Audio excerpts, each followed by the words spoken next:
Hello दोस्तों, जय हिंद, वंदे मातरम। मैं Vikas Singh RVS classes YouTube channel में आप सभी का हार्दिक स्वागत करता हूं। कैसे हैं आप सभी। आज का हमारा टॉपिक है कक्षा 10 विज्ञान अध्याय 11 मानव नेत्र तथा रंग बिरंगा संसार। जैसा कि बहुविकल्पीय प्रश्नों की श्रृंखला चल रही थी, जो आपका प्रकाश का अपवर्तन तथा परावर्तन था, उसके 2 वीडियोज मैंने अपने चैनल पर पहले से अपलोड कर रखे हैं। आप जाकर के उसका लिंक मैं नीचे दे दूंगा, आप देख लीजिएगा। चलिए प्रारंभ करते हैं आपका फिजिक्स का या भौतिक विज्ञान का अध्याय नंबर 2 मानव नेत्र तथा रंग बिरंगा संसार। जैसा कि ऑब्जेक्टिव टाइप प्रश्न से आपके 20 नंबर का आना है, आपके ओएमआर में जो फिल करना है, तो मेरी कोशिश ये रहेगी कि आपको 20 आउट ऑफ 20 अर्थात 20 में 20 प्राप्त करने में मैं ज़्यादा से ज़्यादा आपका सहयोग कर सकूं। बस आप मेरे साथ बने रहिएगा। चलिए प्रारंभ करते हैं। पहला क्वेश्चन आपका है, मैं कोशिश करूंगा कि आपको समझाने के साथ साथ में ऑप्शन बताने के साथ साथ में क्वेश्चन को डिटेल में भी बताता चलूं, ताकि आपको जो है जो अन्य क्वेश्चंस हैं, जो लॉन्ग आंसर या शॉर्ट आंसर, उसको लिखने में भी आसानी रहे। चलिए प्रारंभ करते हैं। पहला, मनुष्य के स्वस्थ नेत्र में प्रतिबिंब कहाँ पर बनता है। तो जो प्रतिबिंब आपका बनता है वो नेत्र का सबसे पीछे जो रेटिना होता है अर्थात पर्दा होता है, तो वहां पर बनता है रेटिना पर। अगर यहाँ पर रेटिना के आगे की बात कर रहा है, रेटिना के पीछे की बात कर रहा है, आनंद पर बात कर रहा है, तो अगर आगे बनेगा तो आप दृष्टि दोष के शिकार हो जाएंगे, अगर पीछे बनेगा तब भी आप दृष्टि दोष के शिकार हो जाएंगे, और आनंद पर बने कोई वही नहीं है। अर्थात जो आपका प्रतिबिंब बनेगा वो कहाँ बनेगा, रेटिना पर बनेगा, अर्थात इसका पार्ट नंबर ए सही है। सेकंड आपका है कि मानव नेत्र में रेटिना पर जो बनने वाला प्रतिबिंब होता है वो होता कैसा है। तो जान लीजिए, जो रेटिना पर आपका प्रतिबिंब बनता है वो हमेशा उल्टा बनता है, लेकिन हमारे माइंड का ऐसा सेटअप होता है कि बनता तो उल्टा है, लेकिन वो ब्रेन में जा करके वो चीज़ हमको सीधी दिखाई पड़ती है। तो यहाँ पर क्या होता है, उल्टा होता है, परंतु दिखाई कैसा पड़ता है, सीधा पड़ता है। और हमेशा अगर जब भी प्रतिबिंब बनेगा तो रेटिना पर उल्टा ही बनेगा वो। क्वेश्चन नंबर 3 आपका है कि आंखों में प्रवेश करने वाली प्रकाश को नियंत्रित करता है। मेरी बात को बहुत ध्यान से देख लीजिएगा। जो आपकी आंखों में प्रकाश प्रवेश करता है, आप कभी धूप में बैठिए, और जब धूप में आप बैठेंगे और धूप से अचानक उठिए और आप किसी कमरे में चले जाओ, तो 2-4 सेकंड 10 सेकंड के लिए आपको वहां पर बिल्कुल अंधेरा दिखाई देगा।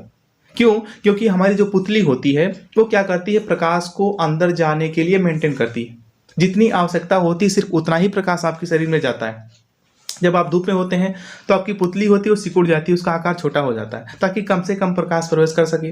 और जब आप अचानक अंधेरे में जाते हैं, तो जब अंधेरे में जाते हैं तो वहाँ प्रकाश कम होता है, तो वहाँ पर आपकी पुतली बड़ी होती है, और जब उसको बड़ी होना होता है तो छोटी से बड़ी होने में 2-4 सेकंड का समय लग जाता है, और वही समय आपका ऐसा होता है कि आपको वहाँ पर अंधेरा दिखाई पड़ता है। 2-4 सेकंड 10 सेकंड के बाद में फिर आप वहाँ की चीज़ें आपको स्पष्ट दिखाई देना शुरू हो जाती हैं। ये काम होता है पुतली का। ज़्यादा प्रकाश में पुतली आपकी सिकुड़ जाती है, और जब प्रकाश कम होता है तो वो फैल जाती है। तो ये हो गया आपका पुतली। इसका second option number B part सही है। ये काम होता है पुतली का, प्रकाश की मात्रा को नियंत्रित करना। चलिए देखते हैं क्वेश्चन नंबर 4। नेत्र लेंस होता है, अपसारी होता है कि अभिसारी होता है कि उत्तल व अवतल होता है, इनमें से कोई नहीं। तो ध्यान रखिएगा, जो आपका नेत्र लेंस होता है वो अभिसारी होता है। क्वेश्चन नंबर 5, निम्न स्वस्थ नेत्र के लिए दूर बिंदु स्थित होता है। क्वेश्चन नंबर 5 आपका है, ये होता है आपका इनफाइनाइट पर, अनंत पर। ध्यान रखिएगा, बहुत इंपॉर्टेंट क्वेश्चन है। जो अगर आपका स्वस्थ नेत्र है, अर्थात आप स्वस्थ व्यक्ति हैं, आपकी आंखें स्वस्थ हैं, तो आपका जो दूर बिंदु होगा, अर्थात मैक्सिमम ज़्यादा से ज़्यादा आप कितना देख सकते हैं, तो आप अनंत तक देख सकते हैं। और दूसरा क्वेश्चन कह रहा है जस्ट इसका उल्टा, कि स्वस्थ नेत्र के लिए मनुष्य की स्पष्ट दृष्टि की न्यूनतम दूरी या निकट दूरी कितनी होती है। तो ये होता है आपका 25 सेंटीमीटर। ध्यान रखिएगा, अगर मैक्सिमम पूछ रहा है आपसे, अधिकतम पूछ रहा है तो आपका अनंत हो जाएगा, और अगर न्यूनतम पूछ रहा है तो आपका हो गया 25 सेंटीमीटर। इसीलिए जो 25 सेंटीमीटर होती है, क्योंकि न्यूनतम दूरी होती है, निकटतम दूरी होती है। अर्थात किसी भी वस्तु को अगर आप पढ़ रहे हैं या किसी वस्तु को देख रहे हैं, तो कम से कम आपकी आंख से वस्तु की या किताब की या कॉपी की जो दूरी होनी चाहिए वो 25 सेंटीमीटर से कम नहीं होनी चाहिए। अगर उससे कम होगी तो आपकी आंखों पर इफेक्ट आएगा। दूसरी बात, हो सकता है वो वस्तु आपको स्पष्ट दिखाई ना पड़े। इसीलिए जो है कहा जाता है कि जो मनुष्य की आंख और बुक के बीच की जो दूरी होनी चाहिए वो कम से कम 25 सेंटीमीटर तो होनी ही चाहिए, उससे कम नहीं होना चाहिए। चलिए देखते हैं क्वेश्चन नंबर 7। निकट दृष्टि दोष से पीड़ित व्यक्ति के लिए चश्मे में प्रयुक्त किया जाने वाला लेंस कौन सा है। क्वेश्चन नंबर 7 तो आपका है अवतल लेंस। अब निकट दृष्टि दोष, मैं आपको छोटी सी ट्रिक बता देता हूं, आप जो है याद रखिएगा, मैन, MAN। मैन। अब मैन याद रखना, मैन मतलब होता है आदमी। ये छोटी सी ट्रिक है आपको जो है दृष्टि दोष को याद रखने की कि किसमें कौन सा लेंस आपका प्रयुक्त होता है। एम फॉर होता है मायोपिया। मायोपिया का मतलब होता है निकट दृष्टि दोष।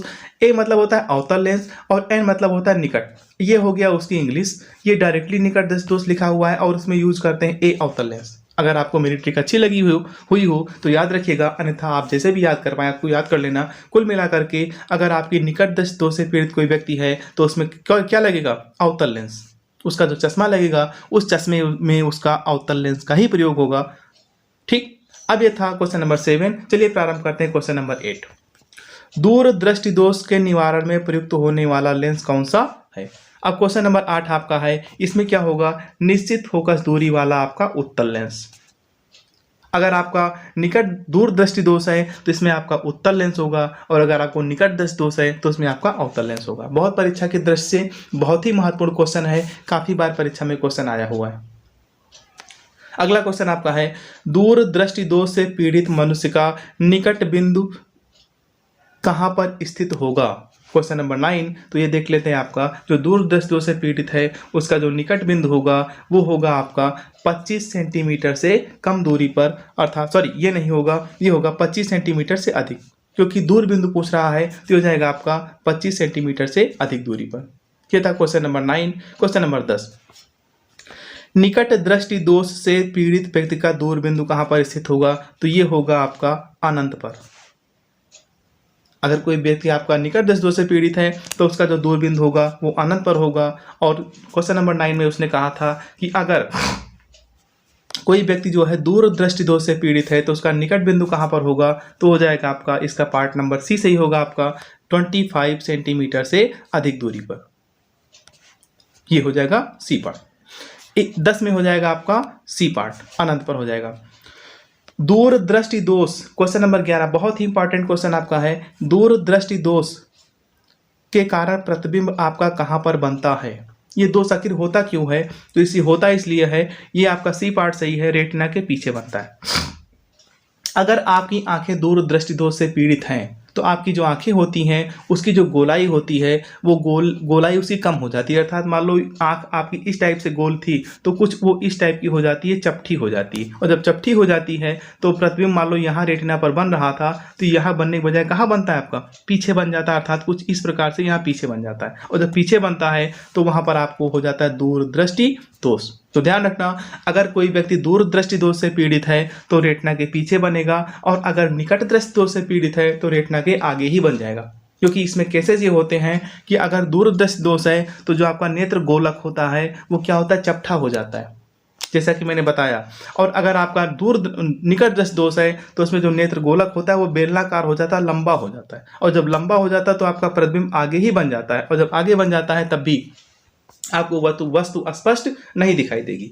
एक कंडीशन में सिर्फ देगी, अगर रेटिना पर बनता है तब तो आपको प्रतिबिंब या वस्तु दिखाई देगी, अगर आगे बन गया या पीछे बन गया तो जो है वो प्रतिबिंब आपको या वस्तु आपको दिखाई नहीं देगी। उसके लिए क्या करते हैं, फिर हम लेंस का प्रयोग करते हैं, और लेंस क्या करता है उसको एडजस्ट करके आपकी रेटिना पर उसका उसका प्रतिबिंब बना देता है। और जब रेटिना पर प्रतिबिंब बन जाता है तो वो जो है वस्तु आपको स्पष्ट दिखाई पड़ने लगती है। ये था आपका क्वेश्चन नंबर 11। देखते हैं क्वेश्चन नंबर 12। एक व्यक्ति अपने चश्मे में 20 सेंटीमीटर फोकस दूरी का उत्तल लेंस प्रयोग करता है, इस लेंस की क्षमता कितनी होगी। पिछली प्रश्नावली मैंने बताया था कि जो आपकी क्षमता होती है वो होता है, इसका फार्मूला P बराबर 1/f, जहाँ पर f जो होता है वो होता है मीटर में। तो यहाँ से जब निकालेंगे, दूसरी बात मैंने और बताया था आपको, जो आपका उत्तल लेंस होता है उसकी फोकस दूरी हमेशा धनात्मक होती है, जो अवतल लेंस होता है उसकी फोकस दूरी कैसी होती है, ऋणात्मक होती है। तो यहाँ पर जो फोकस दूरी कौन सा है, उत्तल लेंस है, और जब उत्तल लेंस है तो यहाँ पर दूरी धनात्मक होगी, और यहाँ पर हो जाएगा आपका 1/f होता है, तो ये हो जाएगा आपका 1/20,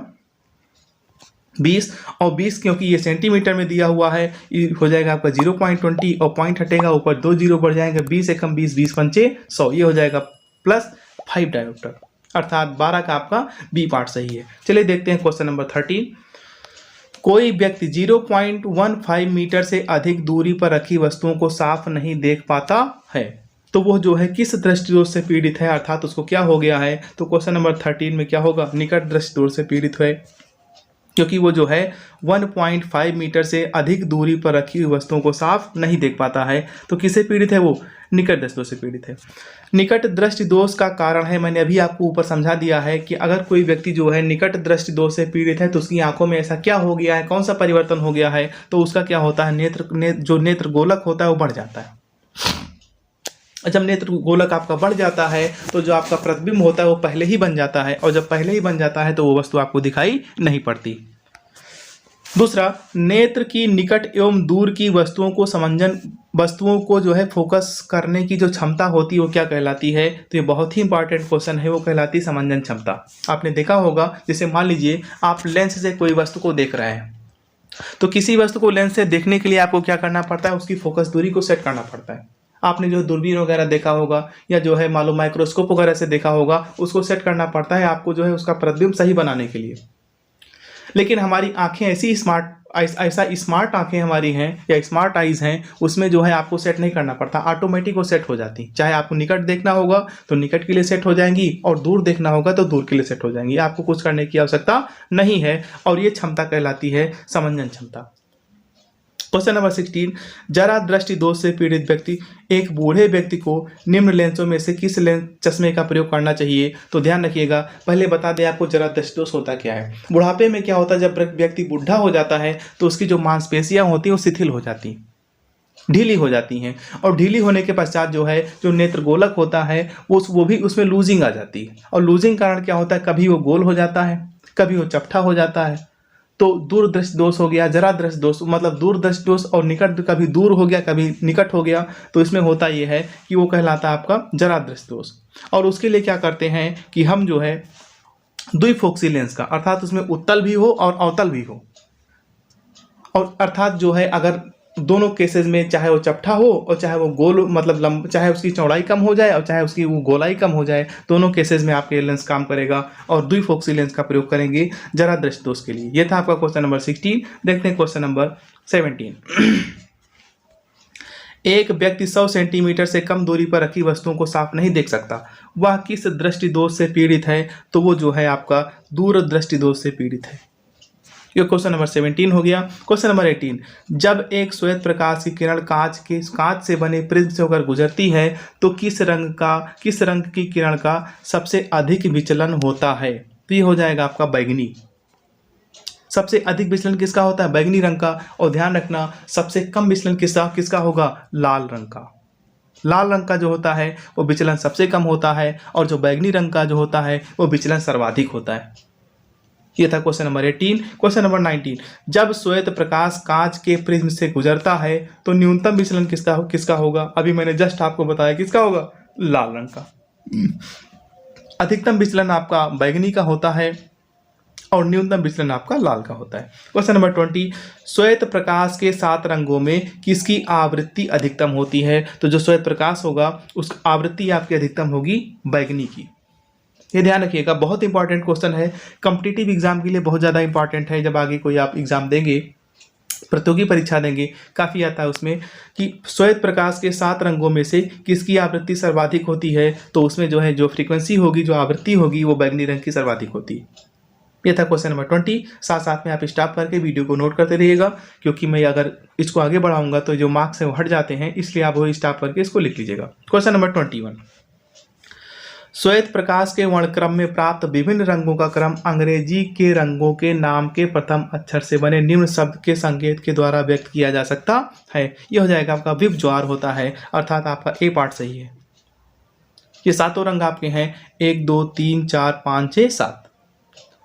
क्वेश्चन नंबर 22, श्वेत प्रकाश जब प्रिज्म से गुजरता है तो प्रिज्म के आधार की ओर प्राप्त प्रथम रंग होता है।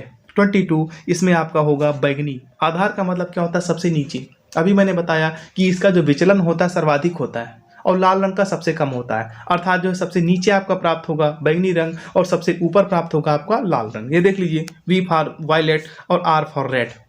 वायलेट आपका सबसे नीचे होगा और रेड आपका सबसे ऊपर होगा। ये था आपका क्वेश्चन नंबर 22। क्वेश्चन नंबर 23, श्वेत प्रकाश के 7 रंगों में से किस रंग की तरंग दैर्ध्य सबसे अधिक होती है? तो जो आपका लाल रंग होता है उसकी जो तरंग दैर्ध्य होती है वो सबसे अधिक होती, सर्वाधिक होती। इसीलिए आपने देखा होगा कि जो आपके रेलवे के सिग्नल वगैरह होते हैं या जो खतरे के निशान होते हैं उसमें जो है लाल रंग ही प्रयोग किया जाता है, क्योंकि लाल रंग जो होता है उसका प्रकीर्णन जो है बहुत दूर तक जाता है, उसकी फ्रीक्वेंसी सर्वाधिक होती, बहुत दूर से ही आपको दिखाई देगा, वो उसका विचलन कम होता है। इसीलिए जो है जो रेड सिग्नल होते हैं वो रेड बनाए जाते हैं ताकि खतरे का निशान दूर से ही आपको दिख जाए। ये था क्वेश्चन नंबर 23। आगे देखते हैं क्वेश्चन नंबर 24। श्वेत प्रकाश के निम्न रंगों में किस रंग की तरंग दैर्ध्य न्यूनतम होती है? अधिकतम किसकी होगी? रेड की, और न्यूनतम किसकी होगी? बैगनी की। 24 का ए पार्ट सही है, क्योंकि इसका जो है प्रकीर्णन सर्वाधिक होता है, और जब प्रकीर्णन सर्वाधिक होता है तो बहुत दूर तक आप इसको नहीं देख सकते। क्वेश्चन नंबर 25, प्रकाश के किस रंग का न्यूनतम प्रकीर्णन होता है? अभी मैंने आपको बताया था कि जो लाल रंग है उसका प्रकीर्णन कितना होता है? न्यूनतम होता है, अर्थात बहुत दूर तक वो सिग्नल आप भेज सकते हैं या उस सिग्नल को आप बहुत दूर से देख सकते हैं।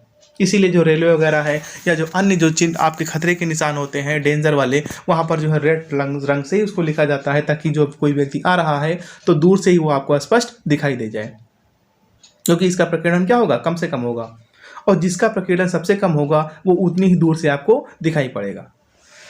क्वेश्चन नंबर 26, किस रंग के प्रकाश का प्रकीर्णन सबसे अधिक होता है?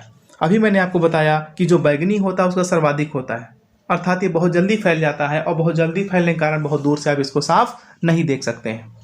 क्वेश्चन नंबर 27, श्वेत प्रकाश के अपने अवयवी रंगों में विभाजित होने की प्रक्रिया कहलाती है? तो ये प्रक्रिया कहलाती है आपकी प्रकाश का वर्ण विक्षेपण।